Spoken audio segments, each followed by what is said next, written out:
So I got this thing that I want to do about Clemson football that starts with Justyn Ross. Justyn Ross was the best wide receiver returning to the fold for the Clemson Tigers. Justyn Ross, 65 catches, 865 yards receiving, 8 touchdowns last year. This as the number 2 receiver in the offense opposite T. Higgins. And there was a really good discussion for the past 2 years about whether or not Justyn Ross was actually the better of the two and should get the majority of the targets. This even after T. Higgins finished tied for, I want to say, like second in touchdowns receiving at Clemson. That's how good Justyn Ross could be, but he announced himself in a real way against Notre Dame when Clemson beat him like they stole something. And then came back against Alabama and stopped the mud hole in them and walked them dry.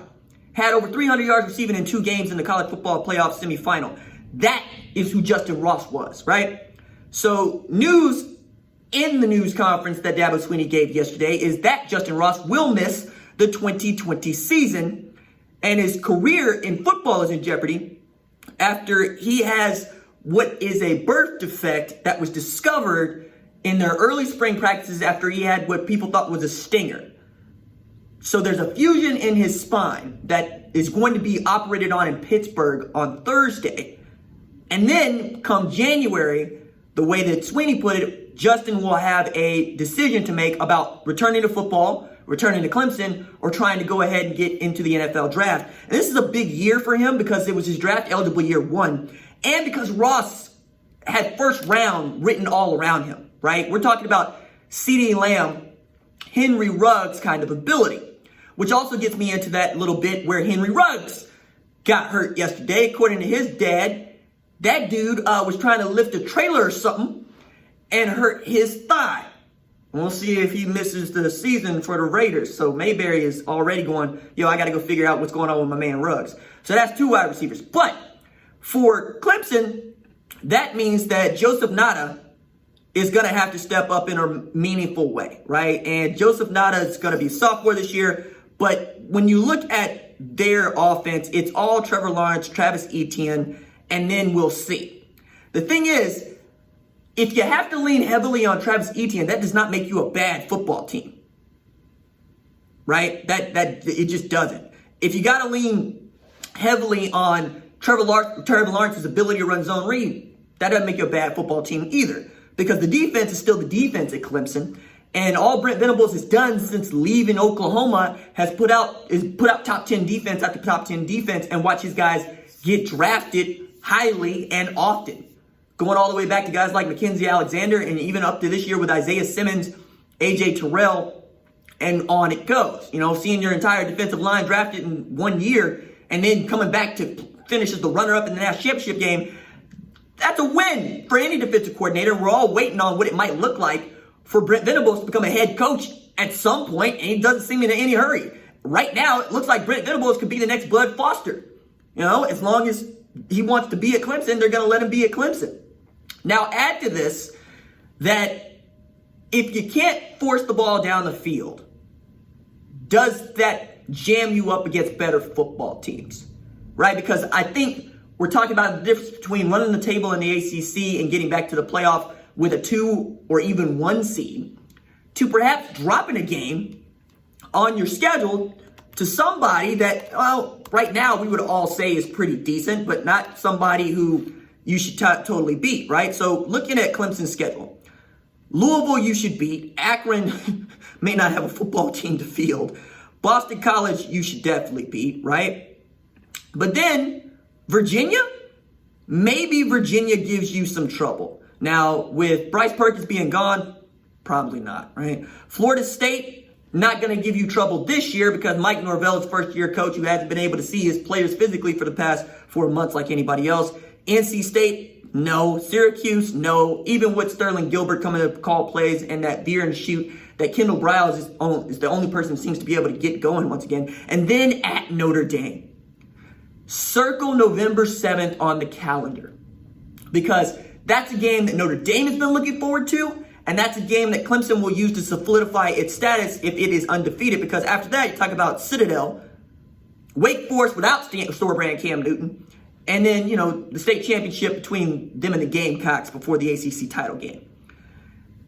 that Notre Dame game might be the reason that Clemson doesn't make the playoff or makes the playoff.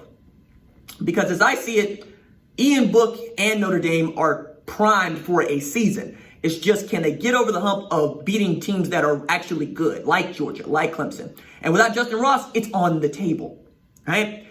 So with it being on the table, and if you can play a little defense and you can match up against the one wide receiver that everybody says is going to probably give you some trouble, maybe you put Kyle Hamilton over the top of him, perhaps not, maybe. But you come up with a defense that can force them to run the football and run the clock.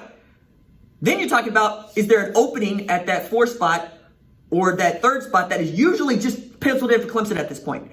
And could that be the way that Oklahoma is able to get back in? Now, the positive argument for Oklahoma is, yo, man, been renting a room in the college football playoff for the last 3 years and 4 out of 5. So what's different about this year? If you say quarterback, we're just going to throw back at you Jalen Hurts, Baker Mayfield, Kyler Murray.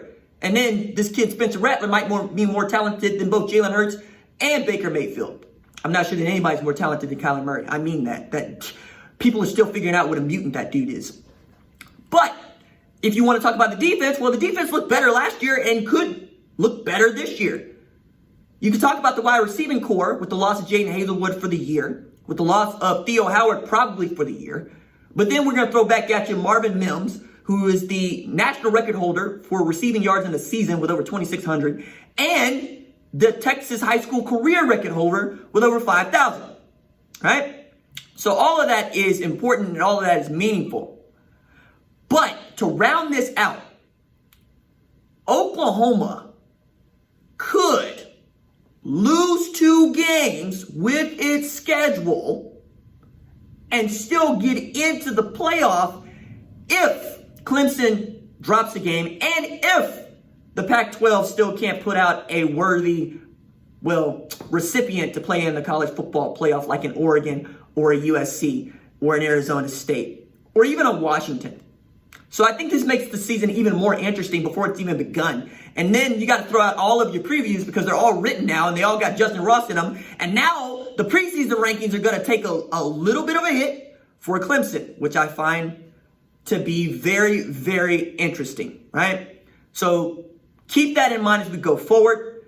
Think about Justyn Ross. Think about Clemson. Think about the ACC having to live the way the Pac-12 has lived for the past 4 years. Terribly interested in all of that. Leo, we got him? No? Okay, never mind. We'll talk to him in a second. I'm going to get back to this point about Clemson right quick. At a time when I think the Pac-12 is also on a teeter-totter because, recruiting has been such a thing. What if the ACC gives them a backdoor in, right? What if we're no longer talking about the Pac-12 and the Big 12 fighting for that final spot? What if we're just talking about the Big 12 getting in and the Pac-12 fighting with the ACC? Because with Oregon and its schedule in September, you make it past North Dakota State and Ohio State, and you could drop a game and still make the playoff. But not if Clemson runs the table on you.